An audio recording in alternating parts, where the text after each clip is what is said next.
Well, itong matanda na to, lagi pong napapansin ko to. Tuwing umaga po talaga yan. Bigyan natin yan ng kasi nga pong pamasko po, ano?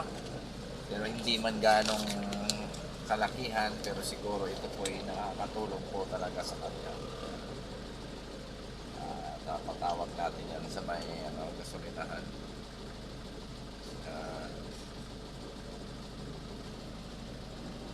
Pre, patawag nga nung matanda, pre.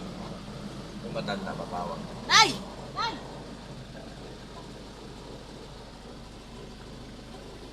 Kaya na po, tinatawag na po natin.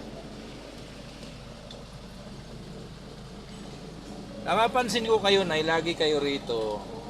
Saan po kayo nauwi? Anak ko, tay. Kaya wala na kasi akong anak na. Saan po? Saan po nauwi?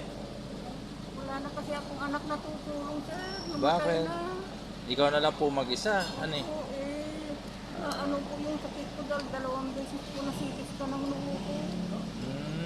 Ang unang tulong ko sa akin, si Amang Rodriguez, si ano po, si Manao. Yung pangalawa po, si Dog. RNC po ng iba, akin.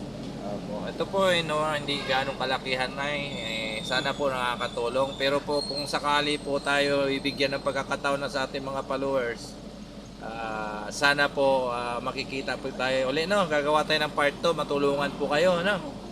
Nagmi-maintenance po kayo, ma'am? God bless po, publish na lang po. Hanga-hanga po ko sa inyo. Ayan po, ingat-ingat po kayo parati, ha. Kaway-kaway na lang po sana sa mga followers ko. Matulungan po natin si Nanay. God bless po, Nay. Bye-bye. Yan, sige po. Ingat po kayo, ha. Sana makikita pa rin tayo bukas ng umaga po, ha. Salamat po. Ayan po mga mobile. Halos napapaiyak po talaga si Nanay sa mga ginagawa nating tulong po, ano. Yan. Minsan lang po sa buhay natin yung mga ganyan sa matanda. Lagi ko po siya napapansin. Marami po salamat, Lord. Sana po matulungan nyo po si G Cowboy doon po sa kay Nanay. Dito po siya halos araw-araw. Punta ko hihingi ng tulong sa April po. Yan, sa Barangay Dali. Maraming salamat po ulit. God bless po sa inyong lahat. Good morning. Bye-bye. See you tomorrow.